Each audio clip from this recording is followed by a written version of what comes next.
Okay, I don't know about you all, but when I go to buy greeting cards nowadays, and I feel like it's been this way for a couple of years now, and it takes me like 10, 15 minutes to find a simple birthday or holiday card.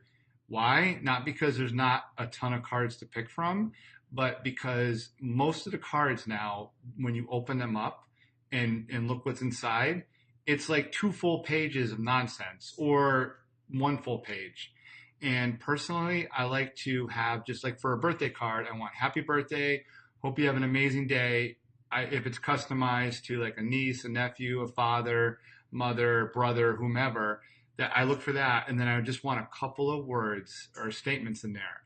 And I open up cards now, and there's these long poems and books and 2 pages worth of material. I'm like, I don't need all that. And because half the time, like half of what they write will be appropriate and make sense and be good. And I'm like, okay, this isn't so bad. All right, this is pretty good. And then boom, they ruin it by saying something completely ridiculous or cheesy or unnecessary.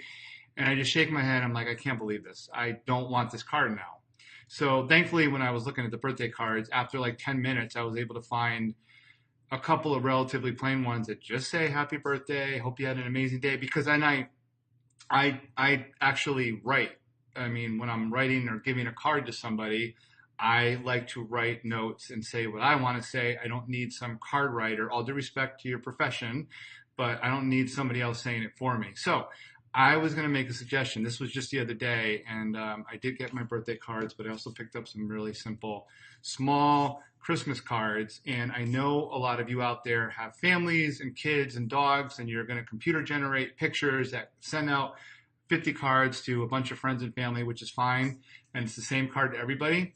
But I'm issuing a call to action and or challenge, however you want to term it, that this holiday season, try to handwrite, pick out relatively plain cards that either just say Merry Christmas, Happy Holidays, whatever is your stick, and then write a note and mail. Even if you're sending out all those other Christmas cards, send a couple of handwritten Christmas cards to somebody. At least three. Do that to three people or for three people this year. So, again, easy for me to say because I don't do those other cards with family. I don't have a family of my own. So I like to send a few handwritten ones, and I'm going to do that at least. And I ask you to try to do the same not because I want you to just do extra work, but it's so much more meaningful when you handwrite and give your own thoughts. And I know when you computer generator, those auto cards or whatever they're called, you're putting a message in there that you created, which is great. But try to do a few handwritten notes and specifically write them to the person who's receiving it. So if you're sending one to a friend, tell a story or an anecdote or something that's special between you and that friend. If it's to a sibling, same thing. To one of your parents, to a coworker, to your boss, whomever, do a handwritten note and say something special that's between you and that person. And it'll make you feel better in the moment, and they'll feel special and better when they receive it. That's the most important part. They will feel special and recognized. So that's my suggestion after my experience in the store again this week, looking at cards with all this crazy stuff written on it.